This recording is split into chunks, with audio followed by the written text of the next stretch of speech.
And that leads us to our tough truth number 3. Jesus really does expect lambs to fight wolves. He knows how to do it, and he knows how to equip us. Let's look at what he's giving us. We're going to run through these really fast. Jesus gives us 7 tools as helpless little sheep to go out and deal with wolves. The first one is in verse 16, be wise. Think about it. Fluffy sheep are not going to deal with ravenous wolves in any other way than through their wisdom, right? Sheep don't have emergency fangs, that shoot out of their mouth and slice the big bad wolf in half. They don't have great biceps. They don't know jujitsu. They don't know MMA. Sheep are not going to get it done through their brutality. Sheep are going to get it done through their wisdom. When your faith gets you in hot water, it's no use trying to power your way out because you're going to borrow from the same ungodly things that are being shoveled your way from your opponent. So be wise is point number 1. Be on your guard is another one. Be on your guard, sheep. One of the things Jesus prepared his disciples for was opposition, even from sources that the disciples didn't think they would really get it from.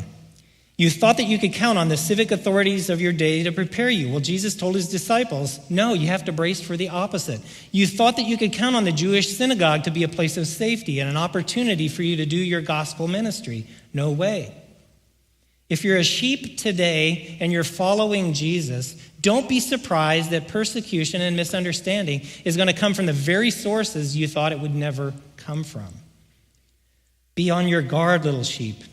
Even your family could become a place of painful attack on your faith. Don't let it surprise you. Number 3, don't be anxious. The emphasis here in verse 19 is on what are you going to say when you're put on the spot and you have to speak about your faith. It could be that bit by bit you've made more and more of your faith at work and your relationship with Jesus. And maybe there comes a time when a decision that you have to make at work clashes with your faith. And the boss wants an accounting for why you decided the thing that you did. It could be that you're in a conversation with some friends and it turns to a controversial topic. And you go, oh my goodness, I'm going to get stuck not knowing what to say. Wouldn't it be better to just avoid painting yourself into a corner like that in the first place? No, Jesus is saying if you're out there, if you're following me, you're going to be called to articulate your faith. Can you do it? We might think that it's going to do more harm than good to speak up because we don't have all the answers. But actually, it does more harm to not speak up than it does to speak up and say, this is what I do know and this is what I don't know. Little lambs, don't be afraid to speak up. Jesus, the Good Shepherd, is there with you. Number 4, this kind of runs counter to our expectation as well, but know when to run. Know when to run out of verse 23. When you're persecuted in one place, Jesus says, flee to another.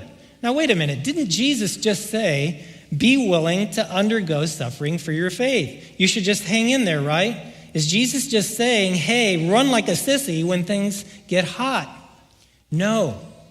No, he's saying you're going to need wisdom to know the difference between when you need to stay there and take it and when you need to move on.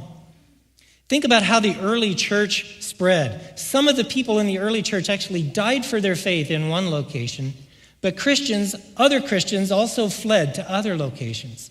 And they took the gospel with them as they did. So persecution, it had its victims, but it also actually propelled the mission of Jesus. So don't be afraid about it. Number 5. Don't be afraid again. This time, don't be afraid of verbal attacks. That's the emphasis in verse 26. Sheep are supposed to handle verbal attacks by staying cool under pressure. Wolves are probably not going to start with bodily harm. They're going to start with words. They know the power of words. They know that words can actually hurt you. But Jesus is reassuring his sheep. I know the truth. I can bring the truth to light. I can bring the true truth to light when I need to. So you can weather some verbal attack for your faith, sheep, because God knows how to straighten out crooked words in the end. Number 6, another don't fear, but this time don't fear bodily harm. After a while, the bark is going to turn to a bite. And Jesus makes no pretense about it. If it comes down to physical pain for your faith, Jesus is saying pretty clearly, it's going to hurt. And you need to be braced for that. Now, in Jesus' day, he could say this and move on without a whole lot of explanation because they understood what brutality was like. In our day, we don't really get it, do we? If we look to the experience of ethnic minorities in the American cultural landscape, when they were fighting for civil rights in the 1950s and the 1960s, then we can get a bit of an education of what nonviolent resistance was all about. These civil rights leaders, people like John Perkins, Martin Luther King Jr., hundreds of others that could be named, they picked a strategy of nonviolent resistance.